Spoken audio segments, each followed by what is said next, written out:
What's going on, Packer fans? Happy Thursday. Welcome into an all-new episode of the Pack-A-Day Podcast. I'm your host, Andy Herman. You can follow me on Twitter at Andy Herman NFL. You can follow the podcast at Pack-A-Day Podcast.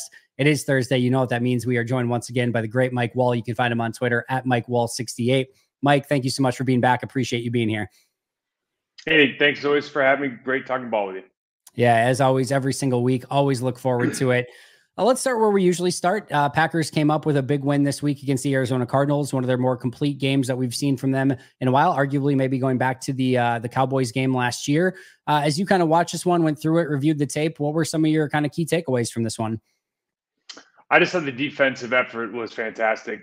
That's really what jumped out for me, the defensive side of the football. Obviously, I thought Kyler Murray was just a monster. I think he is a monster threat. I know there's a lot of kind of body language issues and all the contract stuff, but he's a real talent. Yep. I think he threw for a little over 200 yards, but he ran for like 14 yards on 7 carries. And when I did the preview show last week, my real concern was, how do we have a rush plan for him? What are we going to do from a spy standpoint? And I just thought the defensive line did one of the better jobs of the year of making him run away from the line of scrimmage, both as he exited the pocket and then also our defensive line's kind of chase was always to the line of scrimmage, not actually towards Kyler Murray. So he had to pull up. He had to make throws with his chest facing the sideline. I thought that was a big deal. Obviously, watching those young guys play, the safety position is getting really exciting. Cooper's ready to start right now. It seems like I was just doing a little clip on him. He reminds me of John Beeson, as a guy I played with in Carolina who came in like for year one to replace Dan Morgan, and or Dan Morgan was having a lot of had the concussion problem, and you just kind of knew that he was going to be the guy. I think Cooper's that way. And then offensively, listen, it's great to see your quarterback have a big day. 4 touchdowns. The one pick was on a slip, I think, by Melton, and just so much talent. Again, we talked about it last week, Andy. Good God, how many open throws are there on this team? The one thing that you do have to say, though, if you're watching the game objectively, and I said this last week, what in God's name are the Arizona Cardinals doing rushing 4 people? They don't have a single pass rusher on their team, and they rush 4 guys all day, and it's like, you've got to be out of your mind. It couldn't be easier for that offensive line, Jordan Love. I mean, Matt LaFleur could call any play in the playbook, and they're going to run out of this vanilla defense and rush 4 people. It was astounding. The whole game was just, that part of it is baffling to me, but fun to watch. So many things that I want to get to. We'll definitely go through those rookies in just a moment as well. I'm glad you brought up the offensive line. Their pass pro is just unbelievable at this point. And again, you're going against a 4-man rush that you kind of knew it's a no-name defense. They don't have that big time threat. It's not like there's a Bosa out there or a Watt or something like that. Like they didn't have anyone that was going to threaten Green Bay with a 4-man rush. And eventually Arizona started bringing a little bit more pressure, but anytime they brought 4, Green Bay just had all day to throw. And that certainly made things easier for Jordan Love. And you saw some of those long developing plays that he was able to hit on in large part due to the pass protection of that offensive line. I thought that was a really fun aspect. Going back to Kyler Murray, he had one game against Washington where he had 1 carry for 3 yards, and they were down early in that game and never really got back into it, which is a huge reason why. In the other 4 games, 5 carries, 57 yards, 5 carries, 59 yards, 5 carries, 45 yards, and 7 carries for 83 yards and a touchdown more recently against the 49ers.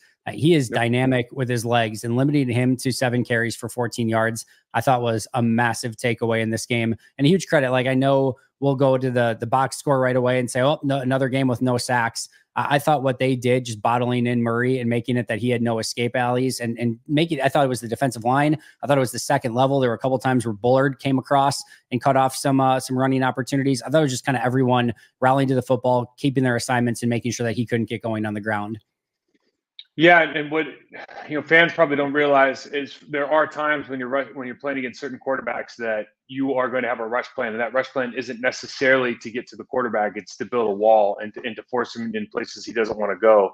And when you look at Kyler Murray, if you just watch his body of work, when he's facing downhill, he does really well. When he faces his chest toward the sideline, really on either side of the football, he struggles. His quarterback rating goes down, a significant amount. I think you really saw it early in the first quarter when he had to roll out to the right. Carl Brooks ran to the line of scrimmage. Rashawn Gary chased him from the other side and ended up leveling him as he tried to throw a ball across his body. And really, if you know anything about the Arizona Cardinals, the game was over right then and there. Like the game's over because he's already gone to that mode. And once he goes to that mode, they usually don't come back from it. So, hats off to him. I think a lot of the tracking stuff that you're talking about, maybe with Bullard and those rookies. I mean, one thing that really stands out just as a general statement as compared to the last 3 years with this new defensive coordinator is this team tackles better and they rally to the football better. Now, a couple guys, Isaiah McDuffie missed some tackles this week. I was like, oh my God, he doesn't miss tackles. He missed Right. 2 this week. But generally speaking, these guys don't miss a lot of tackles now, certainly not compared to 2-3 years ago. No, I couldn't agree more. And you look at that second level with, and even the third level, guys like McKinney, Williams, Bullard coming up and making those plays. Bullard playing in the slot, Nixon playing as outside corner. These are guys that are not afraid to tackle. Jair, well, once in a while, will maybe make a little bit more of a business decision, but for the most part, he's been a little bit better than maybe he was a year or two ago. And then again, those linebackers not afraid to hit either. So yeah, I think rallying to the football, the speed too at that second level. And if you I kind of think of it too when you're a nickel of having Cooper and Quay and then Bullard in the slot, just the three guys right there that are on that second level of the defense that can fly all around the field and make some of those plays. I was in the bowl on Sunday, and you could just feel the speed that defense had flowing to the football. And there was nothing easy around there. And just going back to what you were saying a minute ago, I totally agree. When Kyler gets outside of the pocket and throwing again downfield, and when he starts making some people miss in the open field and getting those, that's when he starts, it almost just feels like he's building confidence. And it's like he's gained, like that's where he wants to play.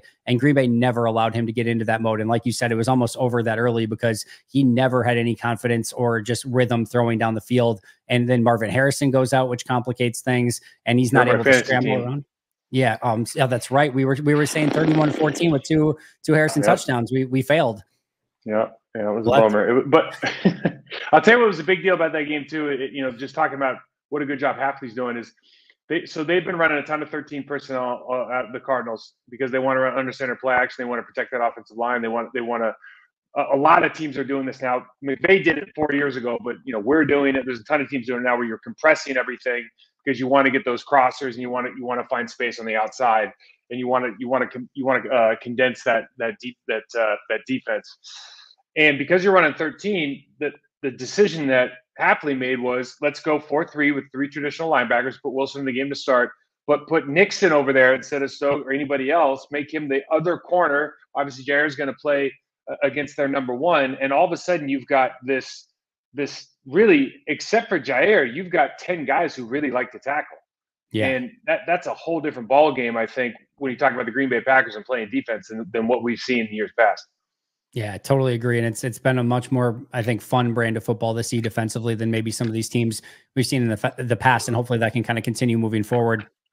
Let's go to Jordan Love. I know you kind of brought it up already, the time that he had to throw, his ability to kind of find all different receivers in this game. He goes 22 of 32, 258, 4 touchdowns, 1 fluke interception that'll show up on the box score, but was really a fluke play. Nothing he could have done about it. 119.5 passer rating.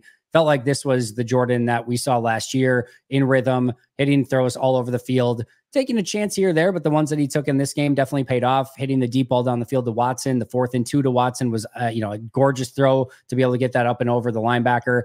Thoughts on Jordan in this game? Jordan played great. I think he threw to 10 receivers, and I think we had 10 receivers that had receptions, and we had 7 people running the football.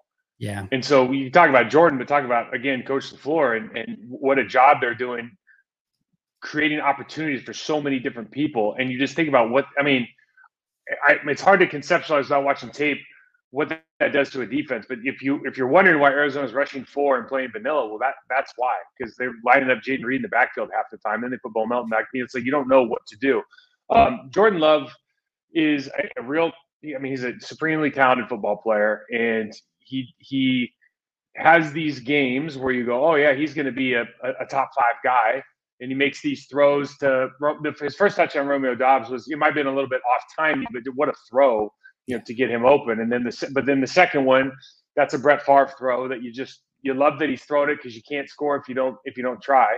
Yep. But your receiver has to make you look good, and you got to make those throws sometimes as being part of the National Football League. If you want to be a good player, you got to give your receivers time to make play.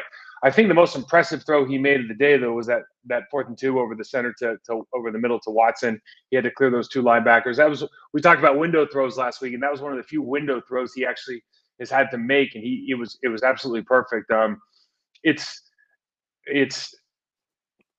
as a former player and just the guy who just analyzes this stuff now, is you really want to compliment Jordan Love because it's such a hard position to play. But I can't get over how easy the play calling is making the game look, and how many different. I mean, I played for 11 years. I've been around this league since 1998.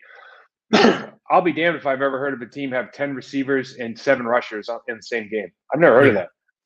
No, I mean, we saw it too. Like even when Malik Willis was out there, especially in the second game with Malik, like this is a quarterback they just got, and Matt's still finding ways to find open throws for Malik Willis. So it's not to take anything away from Jordan. You still have to go out and execute, and he did so at a high level in this game. But the way that Matt is able to find and get wide receivers open and stack plays on top of plays that make it look one way, but it's actually something totally different. And then to your point, and I talked about this a little bit with Paul Brettel yesterday, just, guys like Andrew Beck playing 7 snaps in this game. And like, he has a role carved out for him. He's a practice squad call up. I mean, a lot of teams I think would just be like, all right, we'll call him up from the practice squad. You're going to go play teams. We're probably not going to get you in graded. No, Matt knows that there are 7 plays that they can utilize his specific skill set. And he's going to get him in there for those 7 plays, more of the H-back fullback type of role. You see Ben Sims, and I think Ben Sims even has more to give to this offense. I think we saw a little bit of it this week when he gets up the field, and that's maybe one of Jordan's only poor throws of the day where he underthrows it a little bit, but Sims goes down and plucks it and gets upfield. It could have been even a bigger play on that one. And, you're seeing all of these different types of players, and I give Gutekunst credit for, getting all different shapes, sizes of running backs, wide receivers, tight ends that can all do a little bit of something different. But Matt knows how to use every single one of those pieces in the right moment. And I have to think, like, you have 6 receivers that are playing 10 plus snaps in this game. I got to think is if you're a 5th or 6th wide receiver or a H-back fullback getting called off the practice squad, just knowing that, hey, I'm still going to have a role in this game. And if it might be 7 plays, it might be 12, it might be 2 or 3, but I'm going to have the opportunity to go out and make a play. And I know Jordan's going to spread the ball around. Man, I have to think that that's going to keep you a little extra motivated in the week and in the game to go out and put your best foot forward. Oh, no doubt. These guys know they're actually, you're actually going to practice fighting for reps. Yeah. You really, that breeds a whole new, I think, level of competitiveness and certainly accountability and attention to detail when you're in the study phase or the preparation phase. You go back and you just look at like Mike Shanahan's offense back in the day. Tiger personnel, 2 tight ends. Like what's old is new again. And I love that.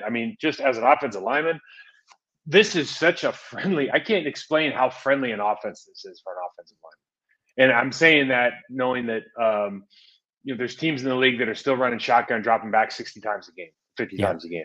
And you just go, man, this couldn't be more fun to play in, more fun to watch, more opportunities for so many different people. This is one of those offenses. There's so many contracts that are going to be enhanced.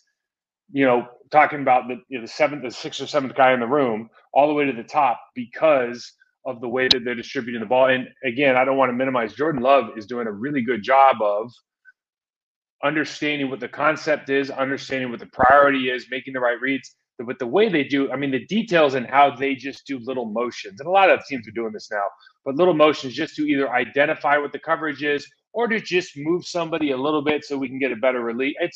It's really, really impressive. And I feel like even when I'm watching the game and I'll watch it again, and with a lot of these different teams with these offenses, the structure of the offenses are similar to the last 20, 30, 40 years. But I'm learning something new every day as far as understanding how to manipulate specific parts of the defense, whether it's with a shift, with his emotion, go to the backfield, and what they're trying to. Because a lot of this is like new for everyone, and it's a lot of fun to watch. Yeah, these tiny manipulations and the eye candy and the motions, and just to get a defender to take one false step to set up somebody somewhere else. And even the stuff that Matt bakes in to show one thing over and over and over throughout the course of the game, just so later he's going to play upon your tendency to go exactly towards what he's shown you 3 other times. Now he's going to pull it and do something totally different. Yeah, he came into Green Bay saying we have this illusion of complexity. It feels like the complexity has gotten higher. The illusions have gotten more grand, and we are seeing defenses just with head spinning, being like, I don't know what I'm supposed to do. And to your point from earlier, wide receivers sitting open and having opportunities to make plays. And I think too, the cool thing in this one, and I can't say that I specifically saw anything necessarily different. I don't know, maybe you did, but I do think at some point teams are going to start maybe keying a little bit more on Jayden Reed. One, just getting him in the backfield and using him in different ways to not keep him in one specific spot, I think is going to be huge. But just to get guys like Christian Watson and Romeo Doubs back, and it's like, all right, if you want to key on Jayden Reed or any other guy, we've got 3 or 4 other guys, maybe even more than that, that can also win, and we'll just get it to those guys on that particular play. Yeah, and so one of the reasons that Jayden Reed goes in the backfield, and so just so your listeners, anytime you put a receiver in the backfield, whoever, if they're playing man, if they're playing zone, they don't really know where to line up. Like, it gives them a real count problem, because the way, we count from outside in if we're talking about the defense, and they don't know how to count him all of a sudden. So that creates issues. If he goes across the ball, it creates issues. Now, if you put him in the backfield for the one play, and then you put him out wide and you put Melton in the backfield, well, now you got a real problem, because how are we structuring this? Are we basing it on Jayden Reed, like you just suggested, or are we basing it on the position of any receiver going? So there's so many things, and this used to happen actually back in the day in college football. You'd see Notre Dame doing this all the time. They'd be blowing somebody out. Nick Saban would do this at Alabama. We'd be blowing somebody out, and then they'd put some bastard formation out there, or they'd run like a sneak and on a 4th and 6 punt or something. And they're just trying to get you to spend an extra hour thinking about that, and not what, really how to stop the outside zone. And that's what is kind of, higher level is so much fun to watch about this stuff, is you can see the mental gymnastics that the D coordinator must have to go through every week. Oh yeah, he'll throw stuff out there. Just again, I think to put things in the mind of defensive coordinators for future weeks too, which is, again, he's just at a totally different level right now, and it's really fun to watch. I know we brought up some of these rookies already, and we can go either lightning round through this, or you can say one thing or multiple things, wherever you want to go. I want to go through 4 of these rookies that I think are really getting a big opportunity right now. Let's start on the offensive side of the ball with Jordan Morgan. He just got reintegrated into the offense. He rotating once again with Sean Ryan. Matt didn't mince words on Monday about, it looked like he was rusty. It looked like it was his first game back in a while. A lot of things that he could improve upon. What were your thoughts on Jordan Morgan in this game? Yeah, I thought it was a mistake to play him. I said that last week, the week before. Sean Ryan, unfortunately, last week didn't play very well. I just don't think it helps the offense. Now, you got to remember that the Packers got like 180 yards on the ground or something, 170 some odd yards on the ground. But they're not running the football in traditional sense very well. They have these plays. They have a couple chunk plays from Emmanuel Wilson, but your main guy is really not getting the yardage or the yards per carry that you would expect. Yep. And so why does that happen? Well, that happens because the interior of the offensive line isn't getting the movement that they want with the consistency that they desire. And a large part of that this week was because Jordan Morgan doesn't play as physical as he needs to. Part of that's because he's a rookie. Part of that's because he's a tackle from a footwork standpoint, leverage standpoint, all of those things. But I just don't.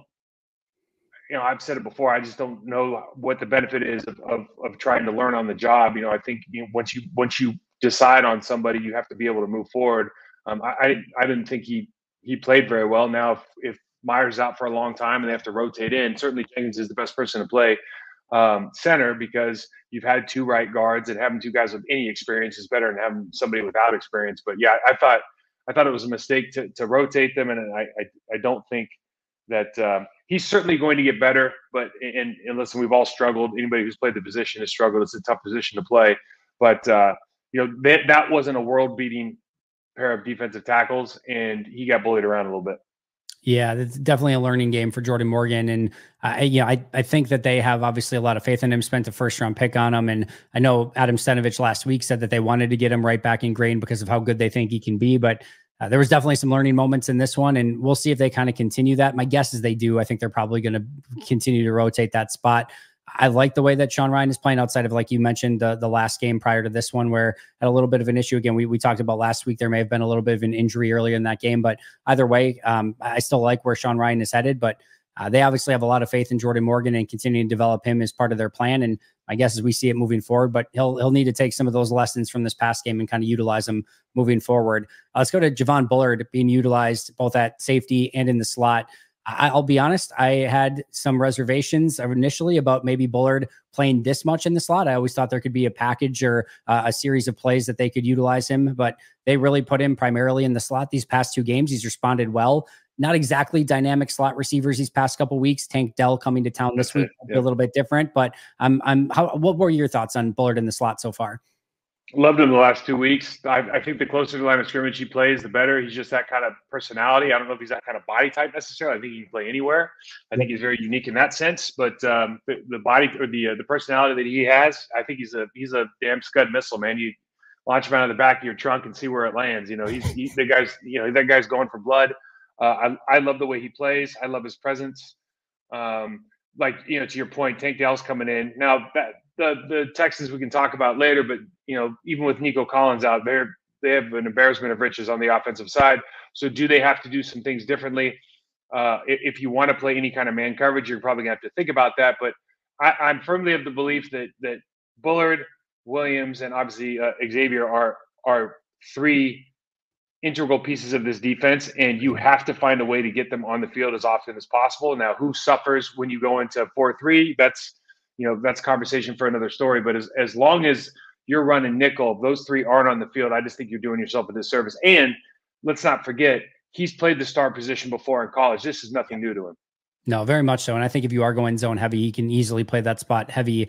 And again, we saw what he's capable of coming off the edge, the run stops that he has in the backfield. Now, I've been very pleasantly surprised the way that he is held up there. And again, I just think it gives Jeff Hafley a lot of different tools in his toolbox to utilize depending on what situation and scenarios they're going with. But you hit the nail right on the head of your three of your best players on the defense are McKinney, Bullard, and Williams. So figure it out, get them on the field in any way possible. And so far, these last couple of weeks, that has worked out well for them. Let's move over to Evan Williams, who, in my opinion, has been like a game changer on this defense in the 2 weeks that he's been at safety and primarily playing that spot.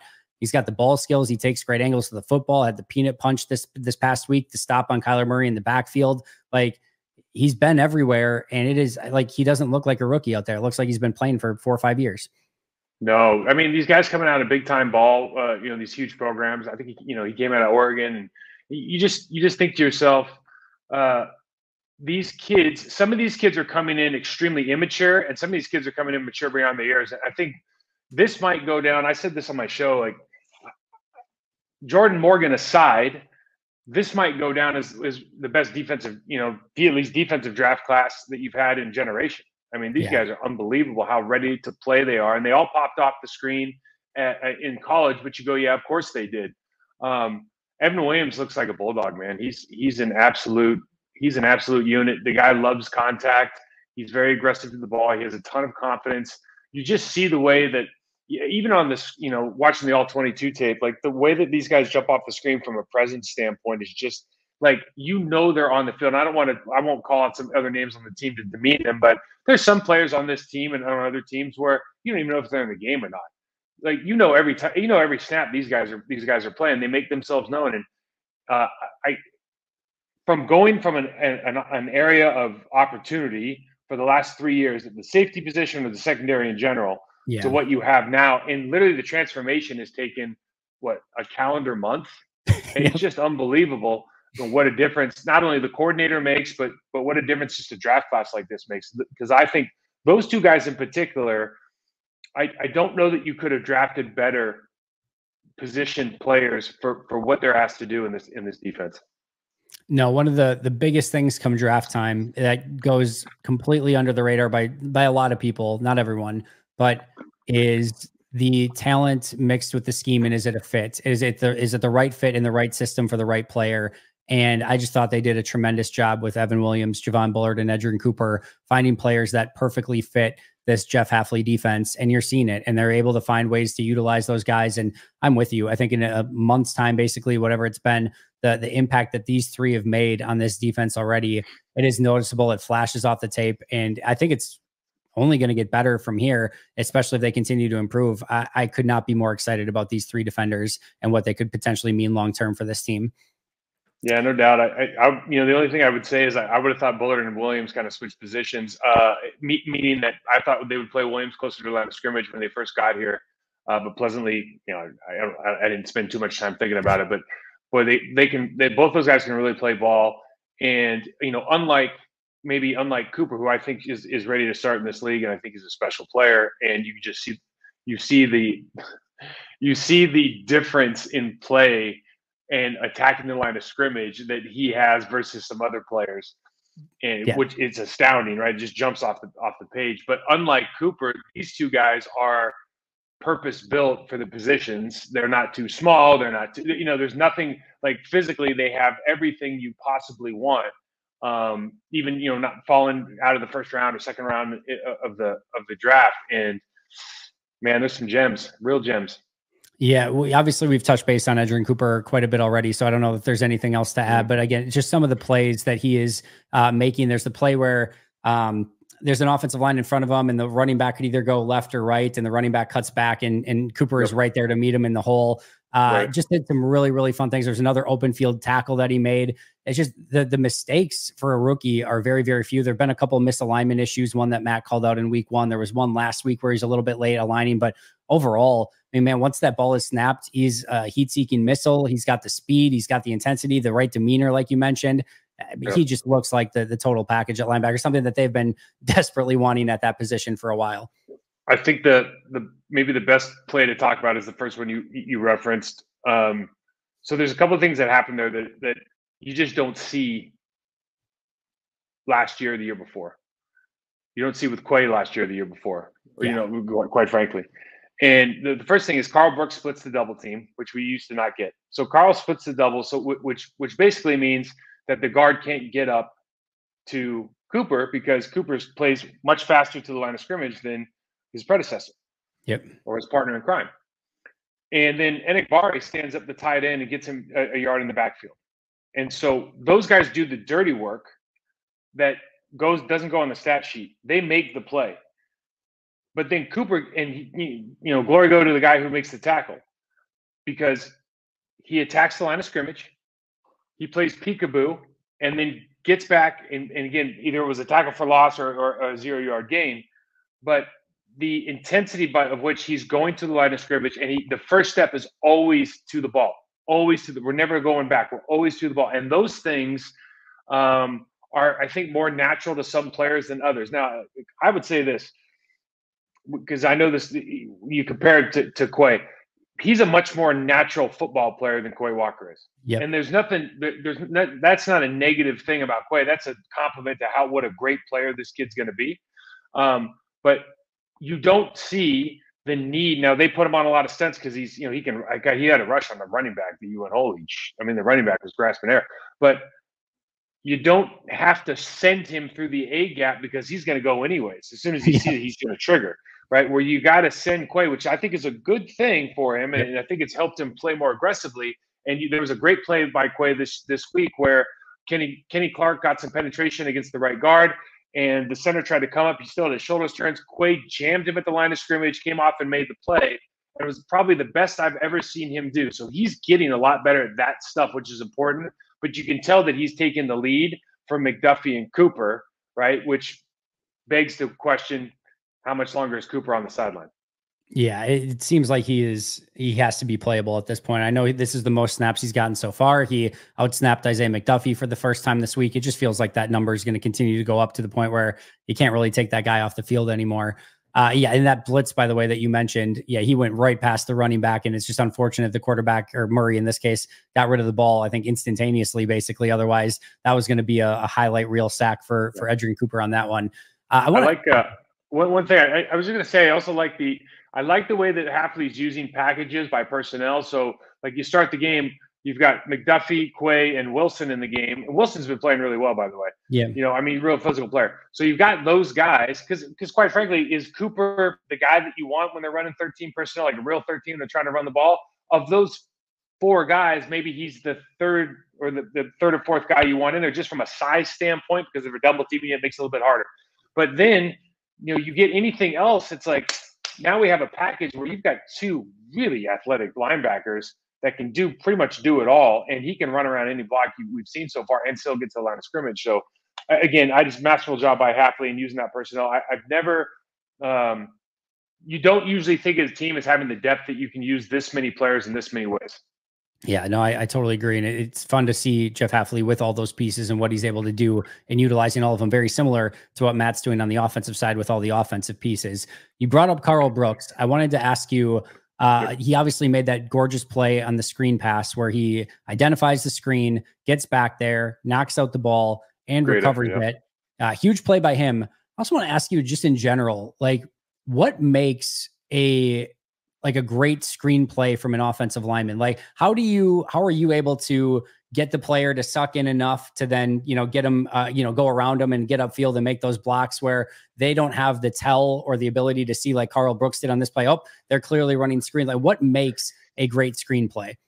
So there's a bunch of different things. So first of all, you have to identify if it's man or zone. So that's kind of the biggest thing you have to figure out, because if it's man, there's a guy tied to that running back, and everybody else has their back turned to you. So if you can get if you can get that one person, that's kind of the easiest thing. So first man has to identify if it's man or zone. If it's zone, then you got your eyes peeling a little bit more. If you're talking about the rush, the biggest thing you still see in football in the NFL, it's just dumbfounding, is like Flanagan and I, for example, if it was a screen to the right and there was a shade, I would say me. And he would get the hell out of the way, because you don't want to double team a guy, because a double team guy's going to stop rushing, right? And so it's just you see that all the time now, where guys are still double teaming the nose tackle and he doesn't go anywhere. And it's like, well, yeah, of course he doesn't go anywhere, because you can't rush against four hands. So there's little details like that. But I think just when you're talking in general, identifying the coverage, and that's why you see a lot of motions right now with LaFleur's offense pre-snap on the screen stuff. And then he's doing a really good job by tendency. So they're understanding, hey, if we go into two guys in the backfield and we motion out the backside guy, they've been sending this linebacker. Okay, when they send this linebacker, we know they're software on the left, so the other linebacker is going to drop to the middle. We run a screen game. It's like 69 out the door. So that kind of stuff, I think, from a play calling standpoint, they're doing a really good job of identifying, let's call these plays in situations where they have tendencies to run blitz. Gotcha. No, that makes a ton of sense. And I really that's really smart. I never really thought of it from a double team standpoint of, you see the double team and all of a sudden that defensive tackle is just looking to get arms up or starting to identify the running back and some of those sort of things. And I'm sure, they're not getting upfield because they don't feel like they're going to be able to get that pressure anyway. So that's really smart. I never thought of it that way. Couple other things just real quick before we get out of here. Packers, Texans, what are you looking for in this one? This is going to be a fun game. They're very similar teams, actually. If you look at personnel, so even without Nico Collins, I said before, the Texans from a skill position standpoint, talk about Stephon Diggs, Dank Dell, Dalton Schultz, Dameon Pierce, Joe Mixon. I mean, CJ Stroud, like probably the best rookie season of anybody in the last generation. So, I mean, they are just out of your mind talented. CJ Stroud is, for me, you don't want to say top three. I don't know how many guys I would pick over him. He's unbelievable. I mean, I watch these guys every week. He's unbelievably good. Their offensive line they've got 3 first-round picks, a second-round center. I mean, they've got they got dudes all over. They can pass protect. They've done a really good job running the ball. Mixon was the leading rusher before he got hurt. He came back. They had 170 yards last week. Nico was the leading receiver before he got hurt. So they've lost some guys, and that part of it, I think they're still struggling to be around the middle of the pack, 14th or 15th in kind of total points, but they're, I think, top 5 or 6 in total yards. Defensively, same thing. They've been drafting for a while. They weren't good for a little bit when O'Brien was running the show. So they've got all these draft picks, first and second round picks in the secondary. A couple guys are hurt there. Will Anderson is unbelievable effort. He's a guy that Lucas Van Ness should be watching, because you kind of look and go, okay, you want to talk about real intensity and just understanding, I don't need this crazy, hand chop club rip, all this stuff to have a good pass rush plan. I can just win with finding edges, finding leverage, being relentless, and just getting 1 or 2% better. That's the guy you want to look at. They obviously brought over Danielle Hunter from the Vikings. We know him; he's a problem. I really like their linebackers. Starting with Neville Hewitt when they bring in the 4-3, he's an absolute hammer. They have Aziz, who's their team captain, a really, really good player. And then Tua is a really, really good, fun player to watch. A guy who's a real good instinctive run stopper, has a nose for the ball, and likes to shoot gaps. So, I'm a huge fan of this team. What will be interesting is they are not afraid to run man coverage in their secondary, even with injured guys, because they want to bring pressure. So with the stuff that Matt LaFleur has been dialing up, and the receivers that we have at our disposal, being the Packers, how does man coverage work against that group? Because when you watch the sideline copy of the Texans, it's you've got 10 people within 5 yards of the line of scrimmage, and then one dude 25 yards back. And so there's a hell of a lot of space to do some damage. And even the Patriots last week, they caught some guys kind of looking in the backfield and had some plays, but this could be. I think the Packers are favored by 2 or 3 points, and that feels about right. But I wouldn't be surprised if this game's in the 30s, man, for one team or the other, because there's just it's tough to describe. And Jordan Love's a good quarterback. It's tough to put into words how good CJ Stroud is. He's special. There's no two ways around it. He is absolutely special. They were my preseason Super Bowl pick in large part because of what he is capable of. They do have some injuries right now. The Nico Collins one being the big one. They're a little bit beat up in the secondary. I really like Kalen Bullock is somebody as a rookie safety who's playing some good football. And then Jalen Petrie is always somebody I enjoy watching play as well. Yeah. This is just going to be, this is one of those games where there's just talent on the field everywhere on the offensive side, on the defensive side for both teams. It is just going to be like matchup after matchup. This is a game where it's going to come down to who makes the fewest mistakes. And I think just like what you were mentioning, Houston wanting to go man and blitzing on certain plays, but Green Bay having all the tools needed to beat that style of defense. Like the styles make fights, right? This is an awesome fight with a ton of talent. This is like, your main event UFC stuff. Like I'm very much looking forward to this one. Yeah, it's gonna be a monster game. I just did a breakdown on this, and there's just so many formational and personnel tendencies that you can kind of look at and kind of look at it cross-eyed and go, okay, how are you going to defend this? What is this positional player going to do when he gets this matchup? It's going to be a real fun game to watch. I'll say this. I think that we're fortunate. Like Malik Collins went to San Francisco, and he was a game wrecker inside a defensive tackle. Yeah. Of course, what's his name just went up to 58. Just went up to Minnesota. We saw him a couple. Jonathan Grenner. Yeah, and he's there's a great story, by the way. So that guy started out as like a nobody practice squad guy, right? And I watch their practice tape all the time, and I'm telling one of their guys, I'm like, listen, this kid, you need to just, I don't know what you need to do. He needs to go against you every day because this kid just works and works and works. And you just saw him getting better. Literally, you could watch him getting better every single day and week. And then he just gets a monster contract, even though it's for the wrong team up in the NFC North. You got to be happy for him. But I'll say this. I do think that our tackles, as good as their defensive ends are, our tackles, like that's the matchup that you want.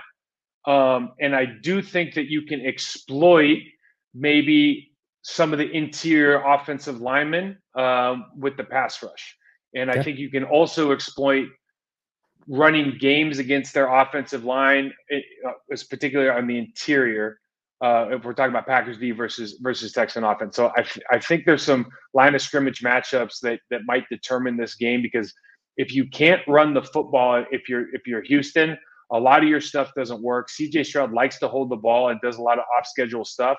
So trying to figure that all out really starts with stopping the run and stopping both the two-headed monster at running back. So if we can do that, I think it could be a long day for them offensively, but the opposite is true. Gotta eat your vegetables early, stop the run, getting some of those third and longs and get into maybe some of those exotic blitz looks, which we know Jeff Hafley has in his bag. Really quick, Aiden Hutchinson out for the year. How much does this affect the NFC North and the Detroit Lions? Well, obviously he's a fantastic player, and I think he's the game plan guy on that team. They have some. Listen, they have McNeil's a good player on their on the defensive line as well, but he's a special guy. He seems to be the thunderbolt for their team as well on the defensive side. But I just think that the level. I mean, you just saw what they did against Dallas. The level that they're playing at is far higher than their peer group right now, and as well as Minnesota. Looks, as well as Green Bay starting to kind of really build momentum here. I think Detroit right now, as of today, is a little bit higher up on the totem pole than those two teams.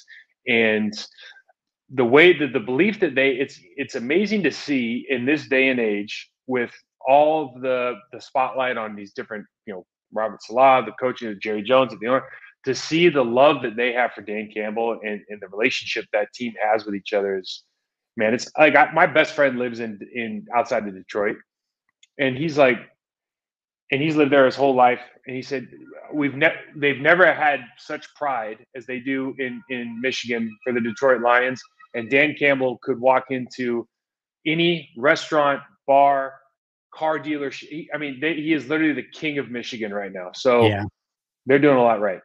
No, they very much are. All right, last but not least, you're playing for Dan Campbell. Ben Johnson says, Mike, we want to hook and lateral to you. We're going to get you a touch. How are you wanting the hook and lateral as an offensive lineman? Are you like, nope, do you give it to somebody else? Are you asking for the ball in that situation? What do you want? Are you asking me if I'm going to shy away from it? No, I'm not going to shy away from that. I'll take it. Absolutely. I tell you what, I want to be the lateral. I don't want to be the hook. I know that.